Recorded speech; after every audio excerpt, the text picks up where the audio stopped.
Hey, it's Erin. Let's talk about glutes.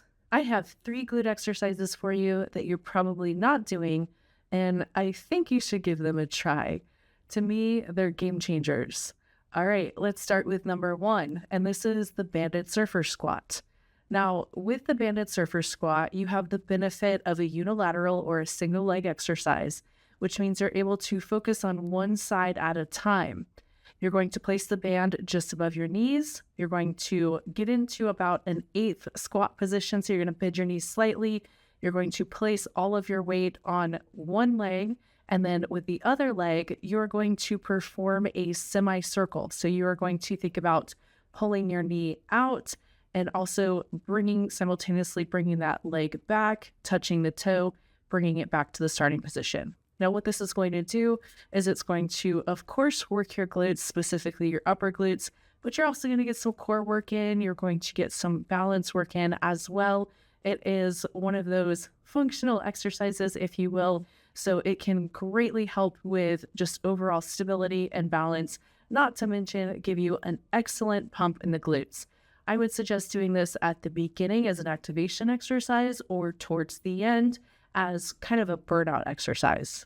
All right, number 2, we have our seated dumbbell deadlift. Now, I was skeptical of this exercise before I tried it.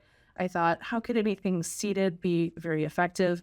But I will tell you, this is a game changer. You want to start using a bench or a box, something that is between 13 to 15 inches high, and you're going to grab your dumbbell. Now, with the dumbbell, I placed it flat on the floor and I used an interlocking grip and made sure to do kind of a sumo stance here. So you want to make sure that your feet are about 1.5 times shoulder width apart. Turn my toes out slightly. So you know the drill here. You turn your toes out, you're going to turn your knees out as well. Push the weight through the heels. You're going to keep your back flat throughout the exercise. Very important. And this is, of course, a limited range of motion exercise. By performing this seated, you are placing your hamstrings in a shortened position, which means they're not able to contribute to the lift like they would in a traditional deadlift. This is going to allow you to really focus on the glutes, and performing it seated means that you have that extra stability of the bench or box, and this is going to allow you to just focus on the glutes. So you're just going to get your hands on that dumbbell, keep your back nice and flat, push through the heels, and really focus on just repping them out, really feeling it in the glutes. Now, for this exercise, it can go towards the beginning of your workout if you would like to place it there, as you can go a bit heavier with that dumbbell. Exercise number 3 is the glute medius lift. Now, for this exercise, you'll need something to elevate your working leg slightly and a weight, either a dumbbell or a plate. I kind of prefer the plate because it's going to sit flat and flush against your upper leg. Now, even if you can squat 300 pounds or if you can do hip thrust of like 300 to 500 pounds, you may have a weak glute medius. And I know for me, this was the case, and it can contribute to SI joint pain. And so strengthening the glute medius is an excellent way to help to eliminate that lower back pain if that's what's causing it. Now, for this, it's important to keep in mind that the leg that is going to be standing on the yoga block or on the plate, that is your working leg. And we really want to make sure that we're getting that full stretch through the glute medius.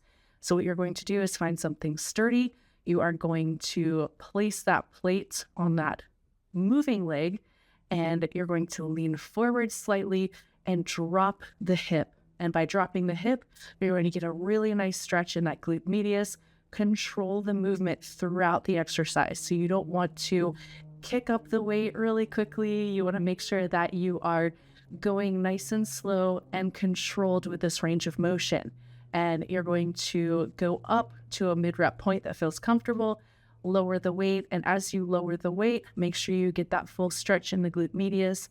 And as always, when you switch sides, make sure you're performing the exercise exactly the same from left to right. And I always suggest starting with that non-dominant side or the weaker side and doing the same number of reps on that dominant side. What do you think? Are these 3 exercises you have not seen before? Would you like to give them a try? And if you do, please tag me on social media. I really enjoy seeing you take these exercises and make them your own. What would you like to see next? Let me know in the comments below. And if you're not subscribed, please make sure to subscribe. We put out videos every single Wednesday, and I would love for you to be a part of the Fit Fam. That's it for this time. Until next time, thanks for watching and train hard, y'all.